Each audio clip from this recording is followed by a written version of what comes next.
Good morning students.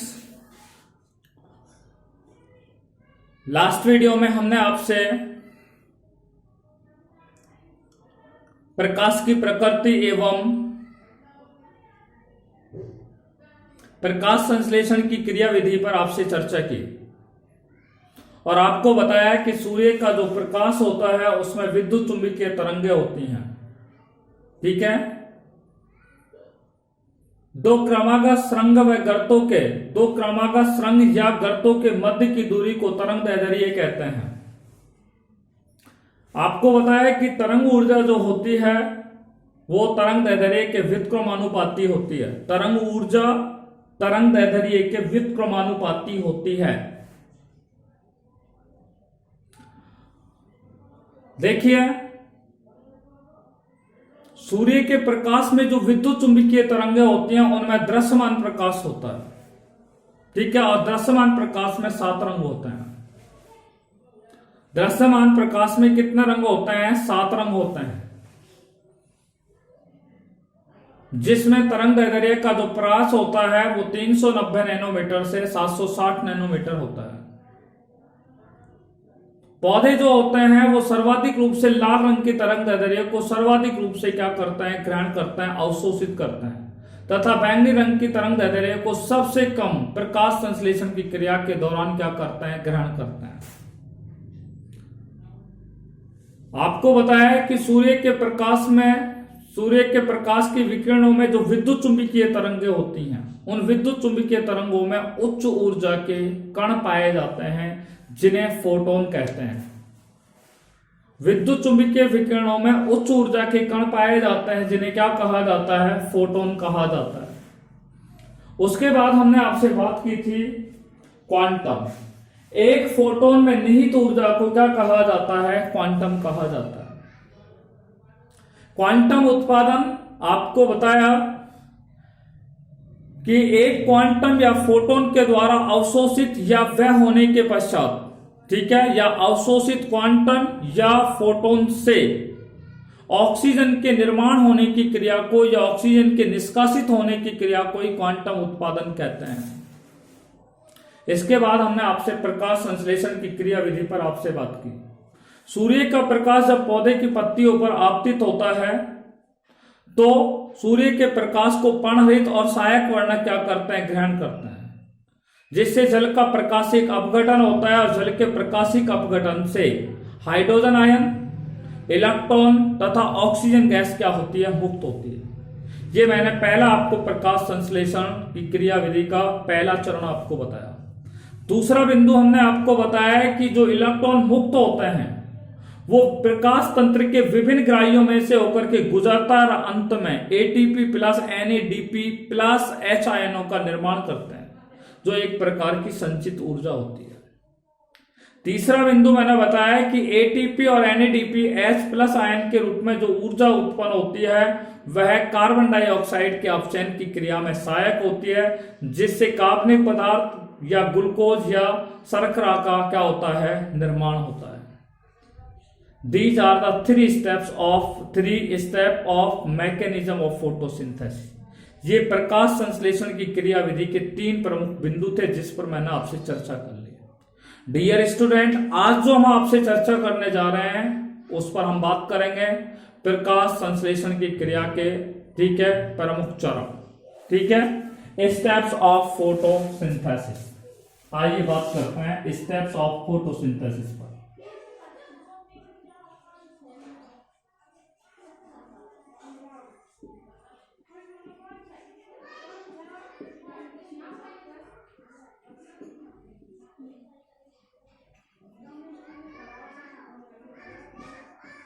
Lesson number 10 photosynthesis, और आज का हमारा टॉपिक है स्टेप्स ऑफ फोटोसिंथेसिस। देखिए, प्रकाश संश्लेषण की जो क्रिया होती है वो 2 चरणों में पूर्ण होती है। प्रकाश संश्लेषण की क्रिया कितने चरणों में पूर्ण होती है? 2 चरणों में पूर्ण होती है। पहला चरण है जिसको हम बोलते हैं प्रकाशिक अभिक्रिया। प्रकाशिक अभिक्रिया, और दूसरा चरण है अप्रकाशिक अभिक्रिया। अप्रकाशिक अभिक्रिया, देखिए प्रकाशिक अभिक्रिया को हम लाइट रिएक्शन बोलते हैं, लाइट रिएक्शन, और अप्रकाशिक अभिक्रिया को हम बोलते हैं डार्क रिएक्शन। अब बात करते हैं हम सबसे पहले प्रकाशिक अभिक्रिया पर। What is the meaning of light reaction? Okay, देखिए बात करते हैं प्रकाशिक अपघटन पर। प्रकाशिक अपघटन, सॉरी प्रकाशिक अभिक्रिया, नॉट अपघटन, प्रकाशिक अभिक्रिया। देखिए प्रकाशिक अभिक्रिया वे अभिक्रिया होती है जो प्रकाश की उपस्थिति में होती है। ठीक है, प्रकाश की उपस्थिति में जो अभिक्रिया होती है वो प्रकाशिक अभिक्रिया कहलाती है, और जो अभिक्रिया प्रकाश की अनुपस्थिति में होती है उन्हें कौन सी अभिक्रिया कहते हैं? हम अप्रकाशिक अभिक्रिया कहते हैं, जिन्हें डार्क रिएक्शन के नाम से उन्हें जाना जाता है। देखिए प्रकाशिक जो अभिक्रिया होती हैं ये प्रकाश रासायनिक अभिक्रियाएं होती हैं। ठीक है, कौन सी अभिक्रिया होती है? प्रकाश रासायनिक अभिक्रिया होती है। देखिए ये इनमें स्वांगीकरण की क्या पाई जाती है? शक्ति पाई जाती है। प्रकाशिक अभिक्रियाओं में स्वांगीकरण की क्या पाई जाती है? शक्ति पाई जाती है। Assimilation power is also found in light reaction. स्वांगीकरण की क्या पाई जाती है? इनके अंदर क्षमता पाई जाती है। ठीक है, स्वांगीकरण की क्या पाई जाती है? इनके अंदर क्षमता पाई जाती है। देखिए हरित यानी कि प्रकाशिक अभिक्रियाएं जो होती हैं वो पादपों में कहां संपादित होती है, या what is the site of light reaction? प्रकाशिक अभिक्रियाओं का स्थल कौन सा होता है? हम आपको बता दें प्रकाशिक अभिक्रियाएं जो होती हैं वो हरित लावा की किस में होती है? ग्रेना में होती है। तो प्रकाशिक अभिक्रियाएं जो होती हैं वो हरित लावा के ग्रेना वाले भाग में क्या होती है? संपन्न होती है। हरित लावा के ग्रेना वाले भाग में प्रकाशिक अभिक्रियाएं संपन्न होती हैं। ठीक है, अब बात करते हैं प्रकाशिक अभिक्रिया के प्रमुख चरण। ठीक है, देखिए प्रकाशिक अभिक्रिया के मुख्य रूप से 5 चरण हैं जिन पर हम आपसे बात करेंगे। ठीक है, 5 बिंदुओं पर हम बारी बारी से आपसे चर्चा करेंगे। आज ध्यान से सुनना। पहला बिंदु हमने आपको बताया प्रकाश का अवशोषण, प्रकाश का अवशोषण एवं हरित लावा का उत्तेजित होना। अवशोषण एवं हरित लावा का या पर्णहरित का उत्तेजित होना। पर्णहरित का उत्तेजित होना। Absorption of light and excitement of chlorophyll. दूसरा बिंदु है जल का प्रकाशिक अपघटन। जल का प्रकाशिक अपघटन, photolysis of water and oxygen का निष्कासन या ऑक्सीजन का निर्माण। तीसरा बिंदु मैंने बताया NADPH+ आयन का निर्माण। NADPH+ आयन का निर्माण। चौथा बिंदु हमने आपको बताया प्रकाश फास्फोरिलीकरण, फोटोफास्फोराइलेशन।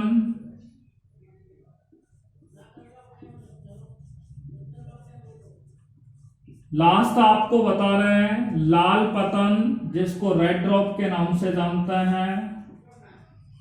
लाल पतन, इमर्शन वृद्धि प्रभाव, इमर्शन वृद्धि प्रभाव एवं किसके बारे में बात कर रहे हैं? लाल पतन, इमर्सन विद्युत प्रभाव एवं दो वर्णक तंत्र। ठीक है, इन 5 चरणों पर हम यहाँ पर आपसे डिस्कस करने वाले हैं। सबसे पहले बात कर रहे हैं प्रकाश का अवशोषण एवं पर्णरहित का उत्तेजित होना। ठीक है, देखिए ये एक पादप है और इस पादप पर सूर्य के प्रकाश की किरणें क्या हो रही हैं? आपतित हो रही हैं। ठीक है, जब पौधे के ऊपर सूर्य के प्रकाश की किरणें आपतित होती हैं तो सूर्य के प्रकाश में विद्युत चुंबकीय तरंगें होती हैं। ठीक है, कौन सी तरंगें होती हैं? विद्युत चुंबकीय तरंगें होती हैं। उन विद्युत चुंबकीय तरंगों में क्या होती हैं? उच्च ऊर्जा के कण होते हैं, जिन्हें क्या कहते हैं? फोटोन कहते हैं। ठीक है, और फोटोन में निहित ऊर्जा को क्या कहते हैं? क्वांटम कहते हैं। अर्थात जो पर्णहरित होता है, ठीक है, रिएक्शन के रूप में बता रहे हैं हम, पर्णहरित जो होता है वो सूर्य का जो प्रकाश होता है, ठीक है, सूर्य के प्रकाश में जो विद्युत चुंबकीय तरंगें होती हैं, ठीक है, उन विद्युत चुंबकीय तरंगों में जो फोटोन होते हैं या क्वांटम होते हैं, उनको क्या करते हैं? अवशोषित करते हैं। अर्थात हम कह सकते हैं कि पर्णहरित जो होता है वो सूर्य के प्रकाश को अवशोषित कर लेता है। तो पर्णहरित कैसी अवस्था में आ जाता है? उत्तेजित अवस्था में आ जाता है। पर्णहरित कैसा हो जाता है? उत्तेजित हो जाता है। सीधे शब्दों में कहें तो जब सूर्य का प्रकाश पौधे की पत्तियों पर गिरता है और गिरने के बाद पौधे की पत्तियों में उपस्थित पर्णहरित जब उस सूर्य के प्रकाश की विकिरणों को ग्रहण कर लेता है तो उस पौधे की पत्ती में उपस्थित पर्णहरित कैसा हो जाता है? उत्तेजित अवस्था में हो जाता है। तो यहाँ पर क्या है? पर्णहरित कैसा हो गया? उत्तेजित अवस्था में आ गया। इसका मतलब पर्णहरित है, उसने सूर्य के प्रकाश की विकिरणों को, ठीक है, विद्युत चुंबकीय विकिरण जो होते हैं जिसमें उच्च ऊर्जा के कण पाए जाते हैं, जिन्हें फोटोन कहते हैं, उनको क्या कर लिया है? ग्रहण कर लिया है, जिससे पर्णहरित क्या हो गया? उत्तेजित हो गया। तो सबसे पहले बिंदु में हमने यही बताया था कि प्रकाश का अवशोषण एवं पर्णहरित का उत्तेजित होना। दूसरा बिंदु है हम जिस पर बात कर रहे हैं, जल का प्रकाशिक अपघटन एवं ऑक्सीजन का निर्माण। अब देखिए कि पौधे के अंदर क्या है? पर्णहरित जो है वो उत्तेजित अवस्था में आ गया है। पर्णहरित जब उत्तेजित अवस्था में आएगा तो इनके अंदर जो जल होगा, ठीक है, H2O। देखिए जो जल होगा इसका पर्णहरित के उत्तेजित होने से, पर्णहरित का उत्तेजित होने से जल जो होगा इसका क्या होगा? प्रकाशिक अपघटन होता है। जल का प्रकाशिक अपघटन जो होता है वो पर्णहरित के उत्तेजित होने पर साथ में मैग्नीज आयन और क्लोराइड आयन भी, ठीक है, जल के प्रकाशिक अपघटन की क्रिया में क्या होता है? सहायक होते हैं। मैग्नीज आयन और क्लोराइड आयन, ये दोनों आयन भी जल के प्रकाशिक अपघटन की क्रिया में क्या होते हैं? सहायक होते हैं। ठीक है, तो पर्णहरित के उत्तेजित अवस्था में आने के पश्चात जल जो होता है वो उसमें प्रकाशिक अपघटन होता है और इस प्रकाशिक अपघटन की क्रिया में मैग्नीज आयन और क्लोराइड आयन, ये दोनों आयन क्या होते हैं? सहायक होते हैं, जिसके फलस्वरूप क्या होता है? यहाँ पर 4 H आयनों का निर्माण होता है। ठीक है, 4 क्या होते हैं? इलेक्ट्रॉनों का निर्माण होता है। ऑक्सीजन क्या हो जाती है? यहाँ पर निर्मित हो जाती है, ऑक्सीजन का निर्माण हो जाता है, ऑक्सीजन मुक्त हो जाती है। तो हाइड्रोजन, इलेक्ट्रॉन और ऑक्सीजन क्या हो जाते हैं? मुक्त हो जाते हैं। ये हमारा है प्रकाशिक अभिक्रिया का दूसरा चरण, जल का प्रकाशिक अपघटन एवं ऑक्सीजन का निर्माण। ठीक है, अब हम तीसरे पॉइंट पे बात कर रहे हैं, ध्यान से सुनिएगा, जिसमें हम बात करेंगे NADPH प्लस H आयन का निर्माण। NADP प्लस H आयन का निर्माण। देखिए जल का जब प्रकाशिक अपघटन की क्रिया पूर्ण हो जाती है, ठीक है, तो हरित लवक के अंदर जो थाइलेकोइड का जो स्ट्रोमा वाला भाग होता है, ठीक है, उसके अंदर क्या है कि ये H आयन जो होते हैं, ठीक है, ये H आयन क्या करते हैं? NADP से क्या करते हैं? क्रिया करते हैं। H आयन NADP का पूरा नाम है निकोटिनेमाइड एडेनिन डाइफॉस्फेट।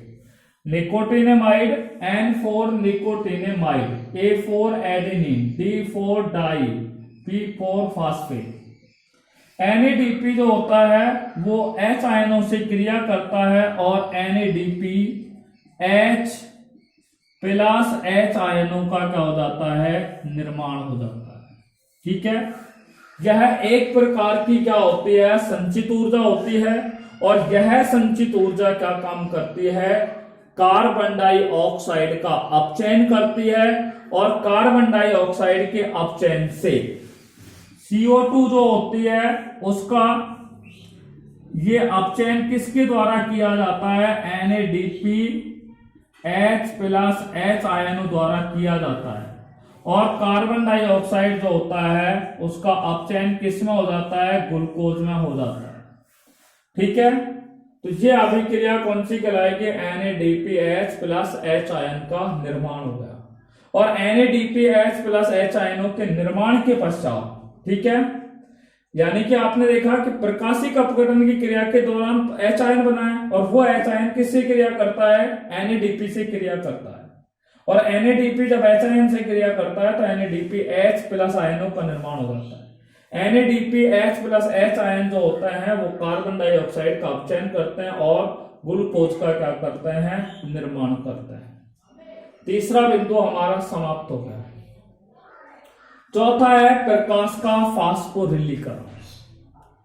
ये देखिए, जो जलीय प्रकाश का जब अपघटन होता है, पर्णहरित जब उत्तेजित हो जाता है तो उत्तेजित होने के बाद इलेक्ट्रॉन क्या होता है, मुक्त होता है। वो इलेक्ट्रॉन विभिन्न प्रकार के इलेक्ट्रॉन ग्राहियों में से निकलते हैं और इलेक्ट्रॉन ग्राहियों से स्थानांतरित होने के बाद जो मुक्त इलेक्ट्रॉन होते हैं उनसे ATP का क्या होता है, संश्लेषण होता है, जिसे प्रकाश फास्फोरिलीकरण कहते हैं। अर्थात पर्णहरित के उत्तेजित होने पर मुक्त होने वाले इलेक्ट्रॉन या इलेक्ट्रॉन जो होते हैं वो विभिन्न ग्राहियों में से स्थानांतरित होने के पश्चात मुक्त इलेक्ट्रॉन ATP का क्या करते हैं, निर्माण करते हैं, जिस क्रिया को प्रकाश फास्फोरिलीकरण कहा जाता है।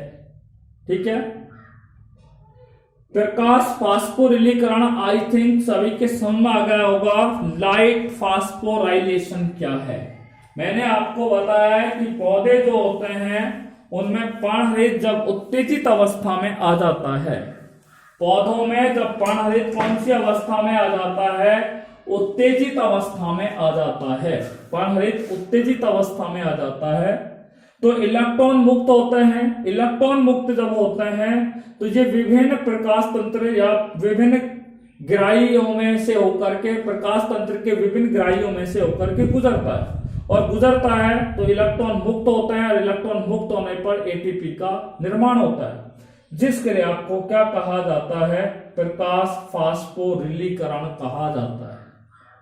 ठीक है, देखिए अभी तक हमने यहाँ पे 4 बिंदुओं पर बात कर लिया, एक बार हम फिर रिपीट कर रहे हैं।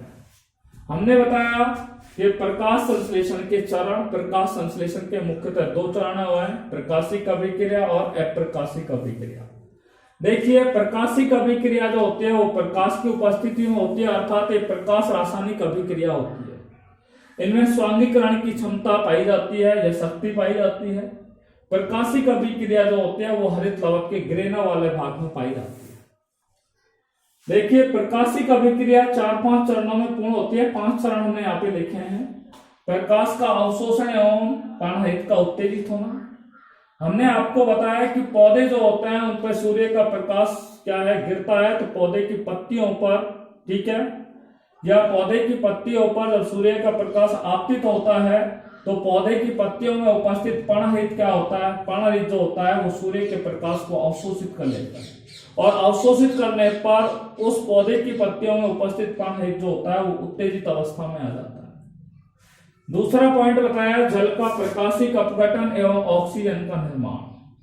आपको बताया कि पर्णहरित जब उत्तेजित अवस्था में आ जाता है तो जल का प्रकाशिक अपघटन होता है। जल के प्रकाशिक अपघटन में मैग्नीज आयन और क्लोराइड आयन भी सहायक होते हैं, जिससे जल जो होता है वो H आयन, ठीक है, जल के प्रकाशिक अपघटन से 4H आयन, 4 इलेक्ट्रॉन्स और ऑक्सीजन गैस क्या होती है, मुक्त होती है। ये दूसरा बिंदु आपको बताया। तीसरा बिंदु बताया NADP प्लस H आयन, ठीक है, जल के प्रकाशिक अपघटन की क्रिया के दौरान जो H आयन बनते हैं वो NADP से क्या करते हैं, क्रिया करते हैं, जिसके फलस्वरूप NADPH प्लस H आयनों का निर्माण हो जाता है। यही NADP प्लस H आयन जो होते हैं वो कार्बन डाइऑक्साइड का अपचयन किसमें कर देते हैं, ग्लूकोज में कर देते हैं। 3 बिंदु कंप्लीट हो गए। चौथा मैंने बताया प्रकाश का फास्फोरिलीकरण। ठीक है, उत्तेजित पर्णहरित से मुक्त होने वाले इलेक्ट्रॉन विभिन्न ग्राहियों में से गुजरने के पश्चात, ठीक है, विभिन्न ग्राहियों में से, ठीक है, प्रकाश तंत्र के विभिन्न ग्राहियों में से गुजरने के पश्चात, ठीक है, वह इलेक्ट्रॉन या मुक्त इलेक्ट्रॉन जो होते हैं उनके द्वारा एटीपी का निर्माण होता है, जिसे प्रकाश फास्फोरिलीकरण कहा जाता है। ठीक है, नेक्स्ट टॉपिक है जिस पर हम बात कर रहे हैं, एग्जाम की दृष्टि से दोनों ही टॉपिक बहुत ही इंपॉर्टेंट है, लाल पतन और इमर्सन वृद्धि प्रभाव। देखिए हम सबसे पहले लाल पतन पर बात करने जा रहे हैं।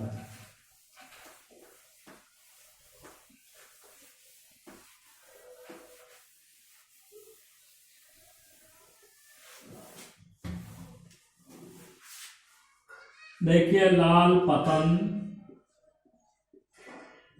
जिसको इंग्लिश में बोलता है रेड ड्रॉप, क्या बोलता है,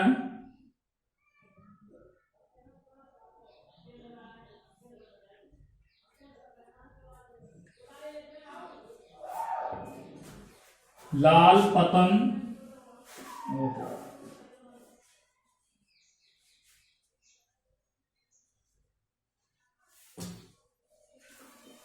देखिए लाल पतन इंग्लिश में बोलता है रेड ड्रॉप।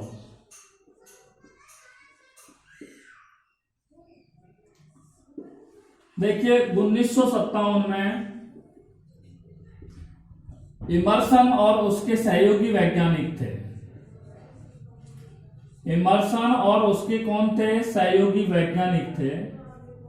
इमर्सन और उसके सहयोगी वैज्ञानिकों ने, ठीक है, प्रकाश की विभिन्न तरंग दैर्ध्यों पर, प्रकाश की विभिन्न जो तरंग दैर्ध्य हैं उन प्रकाश की विभिन्न तरंग दैर्ध्यों पर प्रकाश संश्लेषण की दर का क्या किया, प्रकाश संश्लेषण के प्रेक्षण लिया। एक बार फिर सुनिए, 1957 में इमर्सन और उसके सहयोगी वैज्ञानिक थे। उन्होंने क्या है, एक प्रयोग किया और उस प्रयोग में उन्होंने क्या है कि विभिन्न तरंग दैर्ध्य पर, ठीक है, विभिन्न तरंग दैर्ध्यों पर प्रकाश संश्लेषण की दर का क्या लिया, उन्होंने प्रेक्षण लिया या प्रेक्षण प्राप्त किया। ठीक है, इन्होंने क्या काम किया कि 680 नैनोमीटर 680 नैनोमीटर के, ठीक है, 680 नैनोमीटर का एक वर्णी प्रकाश, 680 नैनोमीटर का एक वर्णी उच्च तरंग दैर्ध्य का प्रकाश, उच्च तरंग दैर्ध्य का प्रकाश। ठीक है, इमर्सन और उसके सहयोगी ने क्या किया, 680 नैनोमीटर का एक वर्णी उच्च तरंग दैर्ध्य वाला जो प्रकाश है उसको उन्होंने पौधे के ऊपर क्या है प्रयुक्त किया या पौधे के ऊपर उपयोग में लिया या काम में लिया। यानी कि इमर्सन और उसके सहयोगी ने 680 नैनोमीटर का एक वर्णी उच्च तरंग दैर्ध्य वाला प्रकाश इस पौधे के ऊपर डाला। ठीक है, और डालने के बाद उन्होंने पाया, उन्होंने ये देखा कि इस पादप में प्रकाश संश्लेषण की जो दर होती है, रेट ऑफ फोटोसिंथेसिस जो होती है वो कैसी हो जाती है, घट जाती है। प्रकाश संश्लेषण की दर क्यों घटती है, यहां पर प्रकाश संश्लेषण की दर इसलिए घटती है क्योंकि यहां पर, ठीक है, यहां पर लाल तरंग दैर्ध्य का क्या होता है, ये क्षेत्र होता है, और लाल जो वर्णक्रम का जो क्षेत्र होता है ना तरंग दैर्ध्य, लाल क्षेत्र होता है, लाल वर्णक्रम का क्या होता है, क्षेत्र होता है, और लाल वर्णक्रम के क्षेत्र में क्या है, प्रकाश संश्लेषण की दर कैसी हो जाती है, कम हो जाती है। ठीक है, जिसे इन्होंने क्या नाम दिया, लाल पतन कहा जाता है। क्या कहा जाता है, लाल पतन कहा जाता है। परिभाषा क्या है कि ध्यान से सुनना लाल पतन की, कि इमर्सन और उनके सहयोगी वैज्ञानिकों ने 680 नैनोमीटर की 680 नैनोमीटर की एक वर्णी उच्च तरंग दैर्ध्य वाली प्रकाश की विकिरणों का प्रयोग पौधे पर किया, ठीक है। और उन्होंने देखा कि इस पादप के अंदर प्रकाश संश्लेषण की दर बढ़ने के बजाय घट जाती है। ऐसा इसलिए होता है क्योंकि यहाँ पर लाल वर्णक्रम का क्या होता है, क्षेत्र होता है, और लाल वर्णक्रम के क्षेत्र में ही, ठीक है, प्रकाश संश्लेषण की दर अगर कम होती है तो उसे लाल पतन कहा जाता है। क्या कहा जाता है उसे? लाल पतन कहा जाता है, रेड ड्रॉप कहा जाता है। देखिए, रेड ड्रॉप के बाद हम बात करते हैं इमर्सन वृद्धि प्रभाव पर। इमर्सन वृद्धि प्रभाव पर आपसे चर्चा करने जा रहे हैं, ठीक है। देखिए, इमर्सन वृद्धि प्रभाव क्या है। इमर्सन और उसके साथी वैज्ञानिकों ने अपने दूसरे प्रयोग में क्या है कि उच्च तरंग दैर्ध्य वाली प्रकाश की विकिरण, ठीक है, उच्च तरंग दैर्ध्य वाली प्रकाश की विकिरण और निम्न तरंग दैर्ध्य वाली प्रकाश की विकिरणों को, ठीक है, पौधे के ऊपर क्या है प्रयुक्त किया या पौधे के ऊपर डाला या काम में लिया। तो उन्होंने देखा कि उस पादप के अंदर प्रकाश संश्लेषण की जो दर होती है वो अधिक होती है, किसकी अपेक्षा? अलग अलग, ठीक है, अलग अलग तरंग दैर्ध्यों के योग से क्या होता है, यहाँ पर अधिक प्रकाश संश्लेषण की दर क्या होती है, प्राप्त होती है। अर्थात यहाँ पर प्रकाश संश्लेषण की दर में क्या हो जाती है, वृद्धि हो जाती है, जिसे इमर्सन वृद्धि प्रभाव कहते हैं। क्या कहा जाता है? इमर्सन वृद्धि प्रभाव कहा जाता है।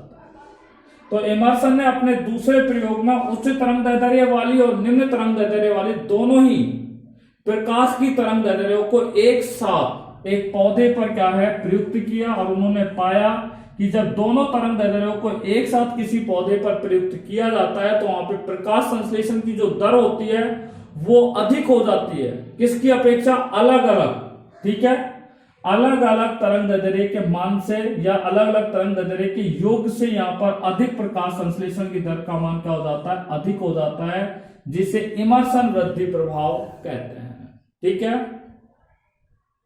देखिए, यहां से आगे जो नेक्स्ट बिंदु पर हम आपसे चर्चा करेंगे वो नेक्स्ट क्लास में, नेक्स्ट वीडियो में आपसे चर्चा करेंगे। Till then take care bye corona, be safe, be happy, thanks very much.